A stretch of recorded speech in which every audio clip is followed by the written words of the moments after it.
When you provide financial services through Telecentres, it drastically increases the credibility of the telecenter.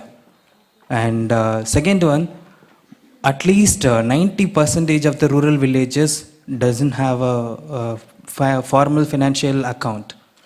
So in that case, we are getting them into the formal financial system, as well as we are increasing the credibility of the telecenter.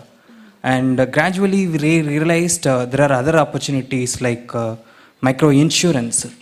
Many insurance companies in India were looking for new markets, and they were coming up with many interesting products, especially for the rural villages, for agricultural insurance if the crop doesn't come up. So there is in micro insurance scheme that is being introduced, and micro savings, micro pension, and other services like all these are being microfinance for social entrepreneurship, for nurturing so micro enterprises at the village level. So there are umpteen opportunities that Telecentres could play, but one of the major roles that the government should come up with is providing a platform for providing financial services and recognize the importance of Telecentres. That's it. Thank you. Okay. No sé si, Claudio, tú quieres reaccionar al comentario sobre el tema de microfinanzas. Sí. Bueno, efectivamente nosotros como gobierno hemos estudiado la experiencia amplia que hay en el mundo respecto a la importancia como estrategia de superación de la pobreza. Y de hecho hemos tomado la decisión firme de comenzar a trabajar a una escala a nivel nacional, digamos, para poder hacer lo que tú mencionabas recién, hoy día Chile tiene niveles de bancarización que son bastante altos. Tenemos corresponsales bancarios ¿aló? Sí, del Banco Estado.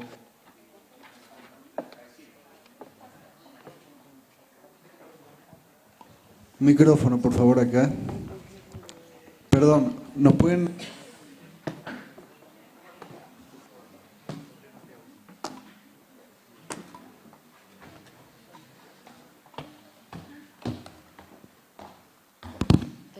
Gracias.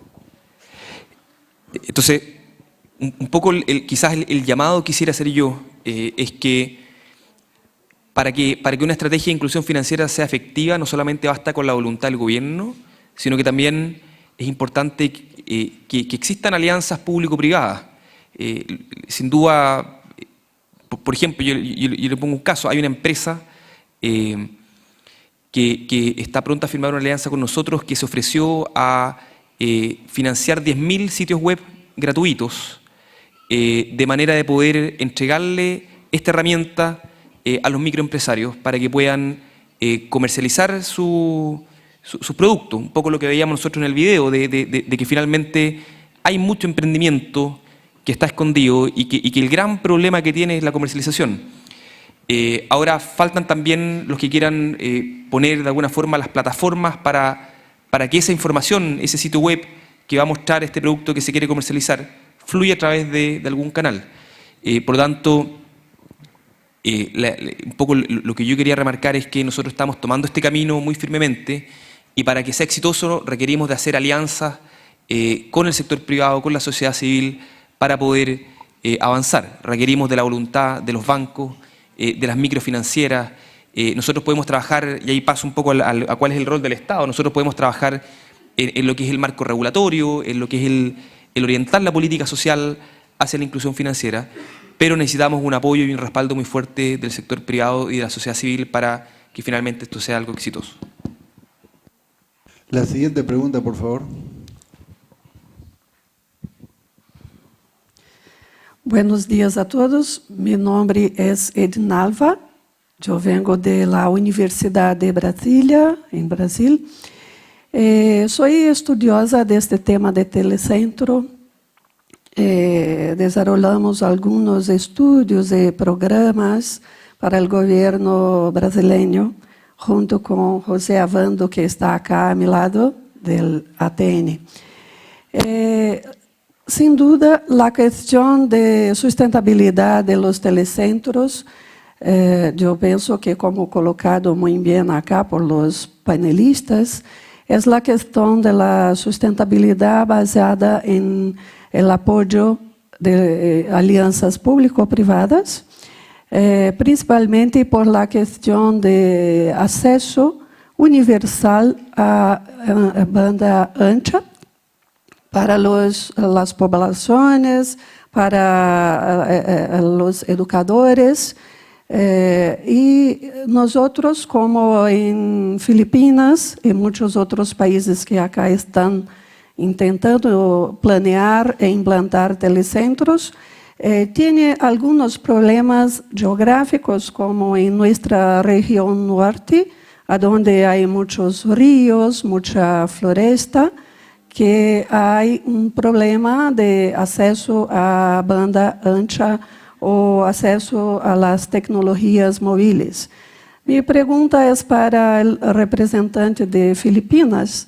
A mí mucho interesa saber si el gobierno ha resolvido el problema, o si lo hay, si el gobierno ha resolvido el problema de acceso a la Internet para implantación de programas de acceso a información o a la educación o a servicios estratégicos, como acá en Chile el programa de capacitación de emprendedores digitales. No sé si fue clara, por favor.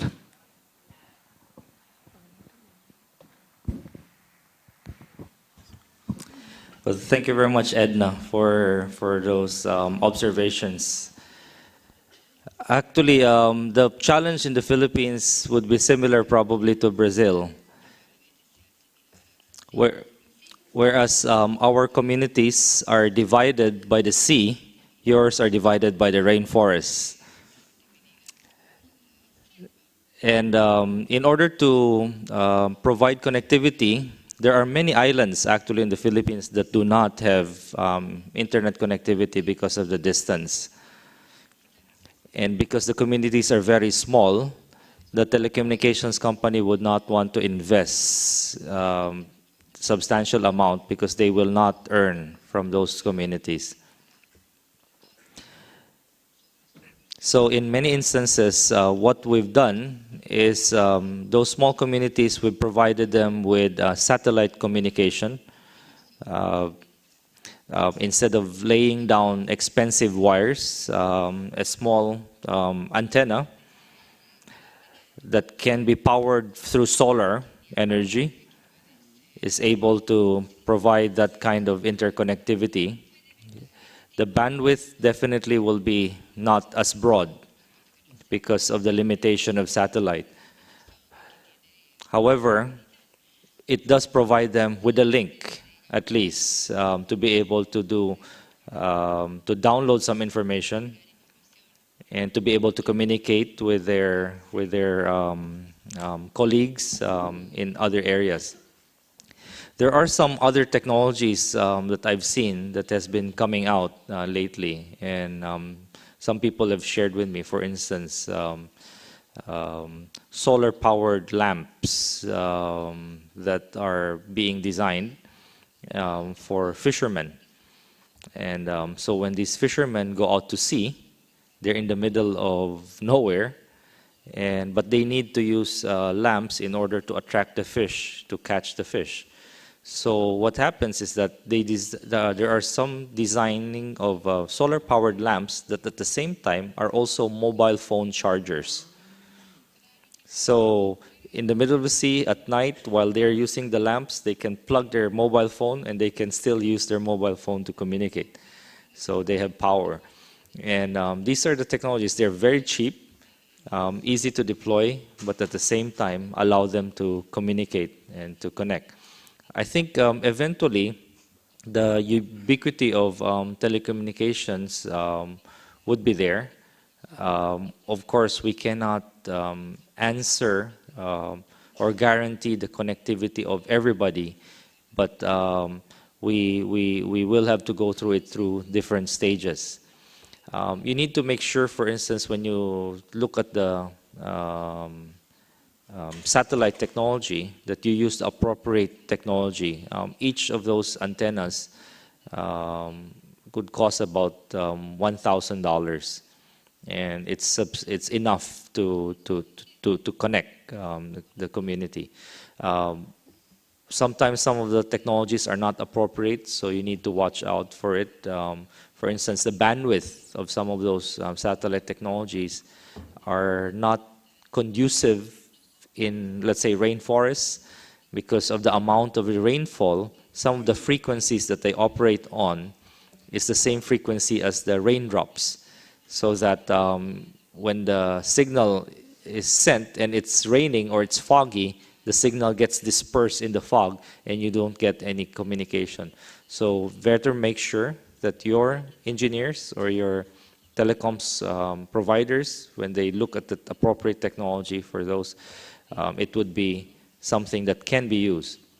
As I said, the bandwidth is very small for satellite technology, but eventually there are more and more technologies that are coming out that's making those much cheaper. In some of the areas that we have located, we use WiMAX or Wi-Fi technology where the range is bigger.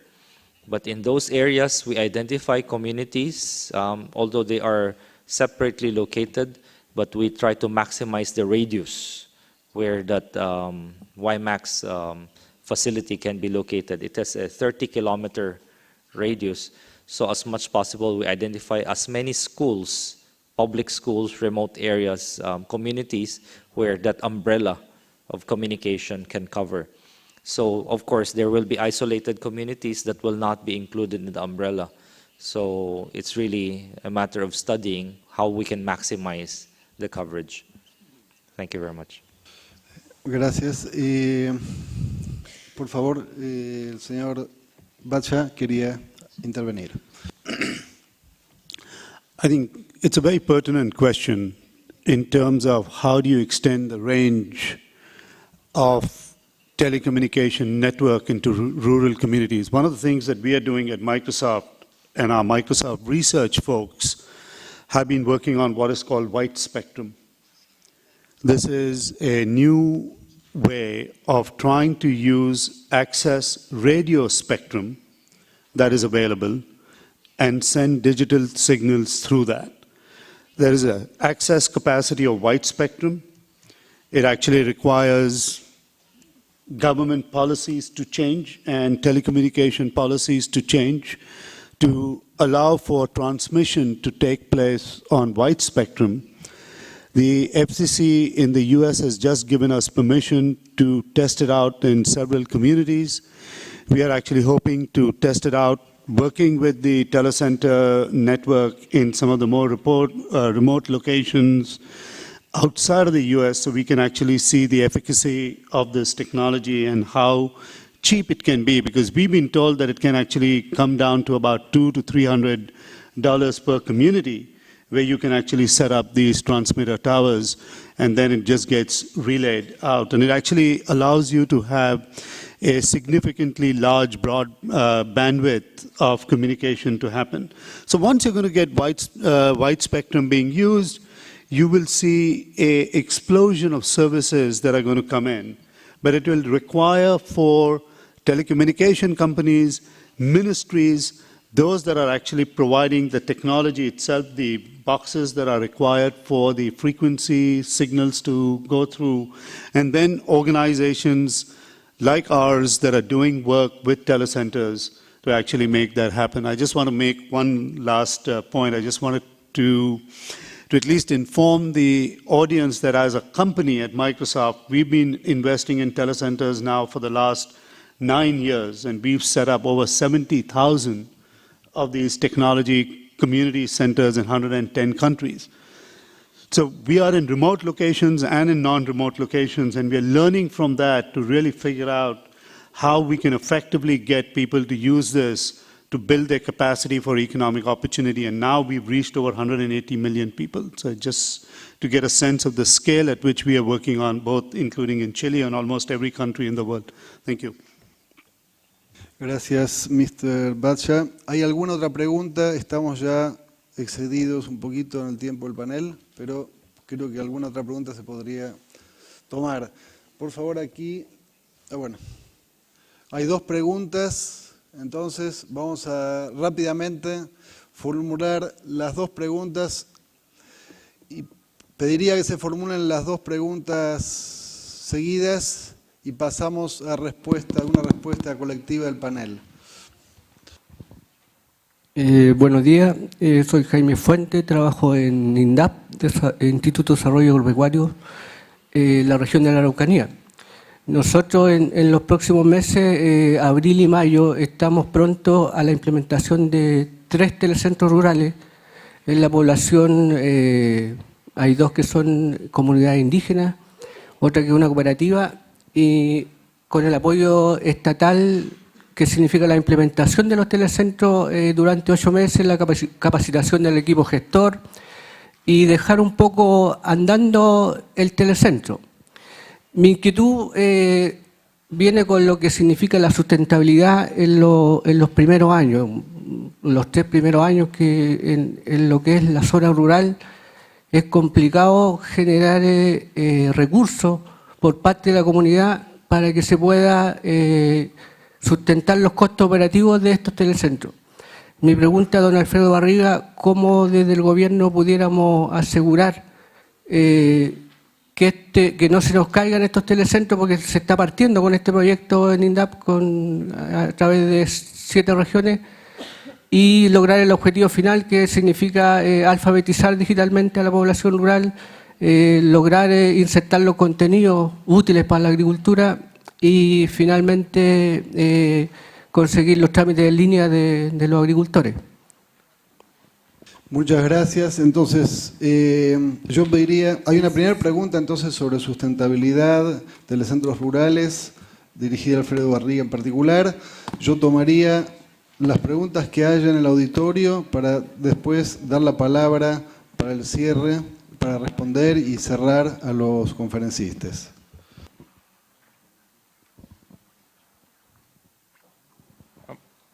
Yeah, thank you.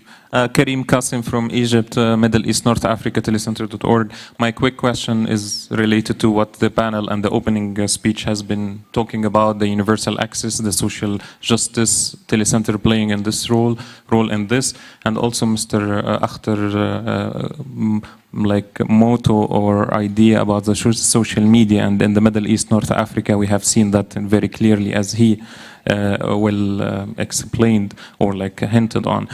My question is how we can move the Telecenter into a more grassroots Web 2.0 kind of community content venue, like a window for the average people, the poor, to have their more say. Like today we have it through mobile phones, through websites, but still the poor are not having the same access as we as middle class, elite, educated people, leaders of Telecenters. So this is a question maybe we should be thinking about in the coming 2 days. Thank you. Muchas gracias. ¿Alguna otra pregunta? Creo que allí atrás perdón. Bueno, por favor. Hay, creo que 2 preguntas más.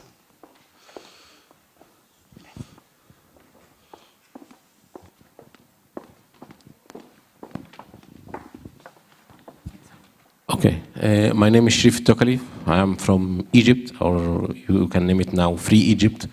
I just want to ask if also to my colleague Karim that as you can see, this is now how important the ICT in our revolution.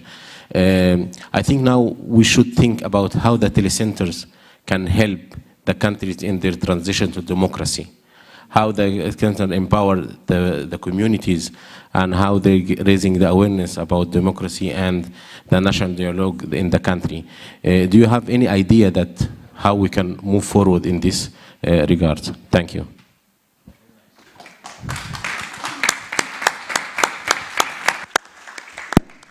Muchas gracias. Y entonces, hay una última pregunta, creo, allá atrás, por favor, arriba. Y con esta cerramos.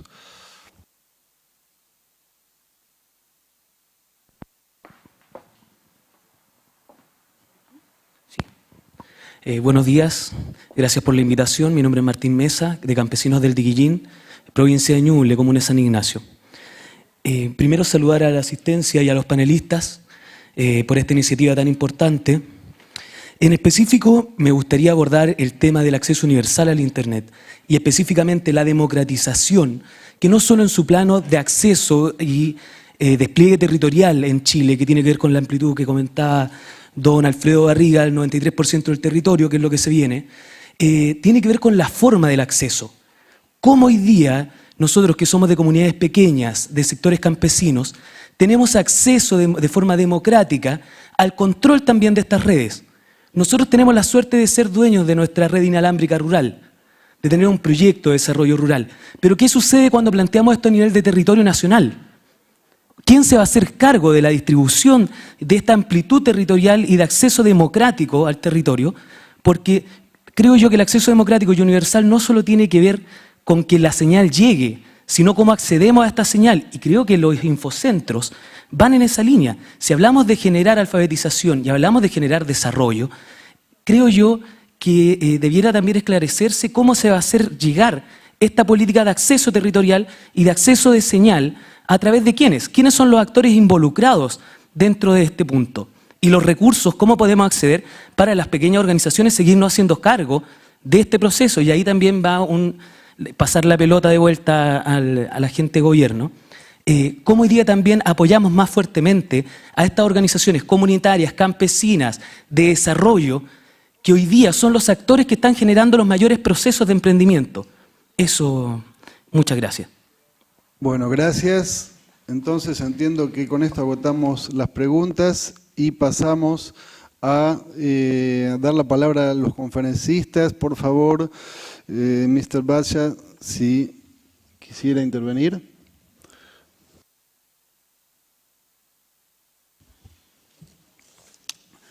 I think there are two issues at least I can address, or at least try and address. One is the issue about sustainability. I think clearly sustainability of the telecentres, individual telecentres, becomes quite critical. And we know that from its operation, you just cannot expect that it will generate revenue from day one to cover its cost. So support has to be given, whether it comes in terms of grants, government support, foundation support, other kinds of support that is coming in. I think that needs to be built into the plan as either governments, foundations, or corporations like ours are establishing these centers around the world. You've got to ensure that there is at least some funding available for the operators to try new services, to try and ensure that they can get the results that you saw on this wonderful video, so that it can attract the people that it's needed to make sure that these centers then operate effectively. So I think multiple level of funding just has to be available. Otherwise, it's to expect that it will start generating revenue from day one is not going to work. The second, let me just take the issue of the social media and Egypt in particular in some ways, because I think it has been quite interesting to watch. And I'm just going to... The fact that you have these centers around the world, the community, whether they access it on an ongoing basis or not, the fact that it is there, people know that they can access information if they want to. And that's what we have seen in many of these countries where these telecentres are operating. That even if a community does not have access all the time, they still feel engaged and they still feel involved. In a short period of time, in a month and a half that this has been, our centers in Egypt, and Sharif knows this quite well, were mostly used by women. The men did not want to go anywhere near it because they thought that this was a waste of their time. Of course, if they wanted to go there, they were doing it for all sorts of other purposes, which did not have to do with education or economic empowerment. But today, that has flipped completely. Most of these young men feel that if they do not know how to access media and social media and the internet, they are outside of the revolution. So now we are seeing our centers, suddenly 80% are men that want to come in. So I think that there is a power in what we do and how we set up. And this is why I was trying to make the earlier point that think of, we are now both creators and contributors to knowledge. And telecentres make it happen, even if it is an elderly woman trying to have a voice, or a peasant trying to have a voice, or a farmer trying to have a voice. That voice gets collected and shared globally. And that is really what you do. Thank you. Gracias, Mr. Bradshaw. Por favor, Mr. Uy. Thank you. Well, in terms of sustainability, definitely we need, as mentioned earlier, we need a multi-sectoral approach in providing the support. In addition, we also empower the local communities to be able to sustain or maintain those centers. We have, for instance, introduced PC recycling programs where the managers, the people who operate those telecenter communities know how to actually disassemble a computer and get different parts and repair them. In fact, one classic example I can share with you is that we initiated such a program in several communities where they had about 750 computers that were just piled up in a corner because they were no longer functional. And through the PC recycling program, out of the 750 computers, we were able to get 500 computers working again. That's a very big percentage. 750, 500 get to work again, 2/3. And why is that?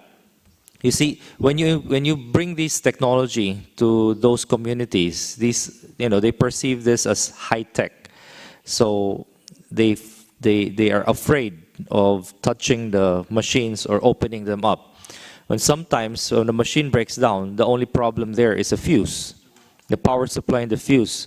But for many of the communities, they don't know. They don't know, so they feel that it's broken, they put it aside, and it's not productive anymore. And by teaching them these interventions, they realize that they are able to make full use of many of these equipment by being able to repair them very quickly. Second is we engage with the local government. Whether it's, the politicians love projects like this. So when you start telling them that you want to introduce those projects, you take advantage of that enthusiasm by having them foot some of the bill, especially in the area of sustainability. So have them put in a budget for your telecommunications, internet connection, or whatever you need to sustain it.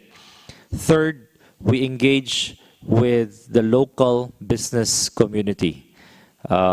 These could be the local chambers of commerce, the local ICT councils, or even the state-sponsored universities or public universities, where they adopt the telecenter in that area, and they become a partner in those telecenters. So they'd be able to, they have a stake in ensuring the sustainability of those telecenters. In terms of our colleagues and friends from Egypt, you mentioned about this. This is a phenomenon that we're seeing in many parts of the world. I'd really call this digital democracy. by being able to leverage a lot of the technology, people who used to have no voice in their own governance now have a voice. And it's a voice through the use of this technology, Web 2.0, social media, and networking. And this really changes the way democracy works and perhaps really brings out the true essence of democracy, where for many years our democracy has been quite elitist in the sense that only those people who can be heard govern. And many of the larger segment of the communities, because they cannot be heard, are just the governed, but not part of the governance. Today, we're seeing a true essence of democracy by having more inclusion in the determination of governance. But you need to take a look again also at the demographics of who are those connected to your Web 2.0. In some communities, they might be very young children, people below 20 years old who have a bigger presence in the community of technology. And so you need to balance them, because you might end up having the children govern your government rather than the people who are educated because of this demographics. So understand them. Thank you very much. Maybe for the better. Gracias. Y vamos entonces, el panel, le pedimos a Alfredo Barriga que cierre el panel respondiendo a algunas preguntas que fueron dirigidas específicamente al gobierno de Chile. Muy bien, gracias.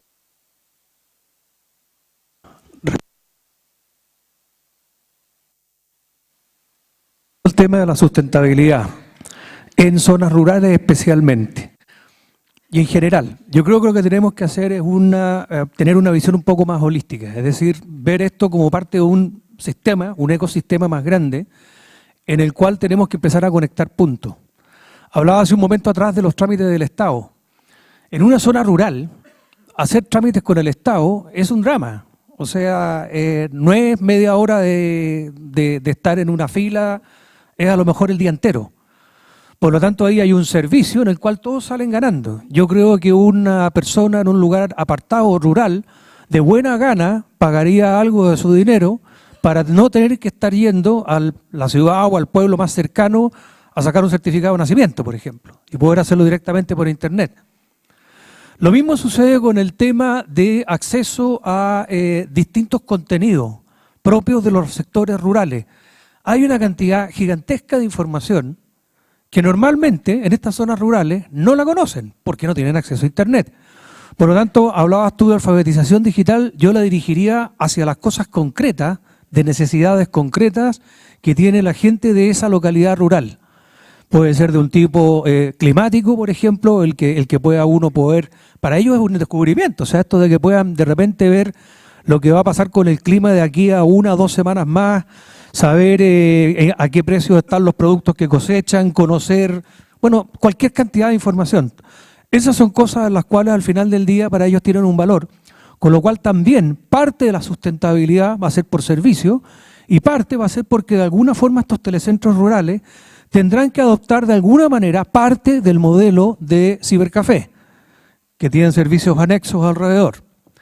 Por lo que respecta al tema de la democratización, o sea, de quién va a utilizar o quién va a conseguir de que estos centros existan, lo comento una vez más, tal como dije antes, en algunos casos va a ser autosustentable con las medidas que estoy diciendo y en otros casos va a ser necesario de que haya aportes público-privados.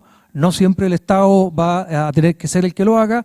Yo creo que en este aspecto el tema de responsabilidad social empresarial es algo que tiene un valor enorme, porque esa contribución dentro de la sociedad del conocimiento de esos lugares concretos, al final lo que están haciendo es desarrollar mercado, desarrollar renta, desarrollar productos, desarrollar economía. Y por lo tanto para las empresas, al final del día, aunque sea un gasto en principio, es una inversión de largo plazo. La sociedad del conocimiento funciona en red y tiene su sentido en red. Internet es la gran red. Y por ponerlo por último, no es tanto la importancia de decir yo quiero llegar al 100% por llegar al 100%. Cuando estás trabajando en red y estás en la sociedad del conocimiento, no es el número hacia donde estás llegando lo que importa, sino que el contenido que puede surgir el que importa. Por ponerlo por último como un digamos, silogismo exagerado, imagínense en un minuto en el cual es necesario una solución urgente para un problema nacional. A nadie se le ocurre. Sin embargo, gracias a las redes sociales, alguien en un lugar que antes no tenía conectividad, se le ocurre la solución. Por lo tanto, el punto no está en cuántos lugares tengo yo localizados, sino que lo importante es llegar a todos, porque puede ser en cualquier lugar de donde se va a generar el siguiente valor agregado que va a significar el siguiente cambio de paradigma. Esa es la gran oportunidad que ofrece el tema de los telecentros y es la gran oportunidad que ofrecen también las redes sociales. Al trabajar en red, el valor puede venir desde cualquier parte. Gracias. Bueno, muchas gracias, Alfredo, y agradezco muchísimo a todos los conferencistas. Creo que ha sido un buen panel, con participación del público, se han tocado los temas específicos de este panel de oportunidades económicas para los pobres, también otros temas como sustentabilidad, como democracia, que serán abordados ulteriormente en otras sesiones del foro. Muchísimas gracias a todos.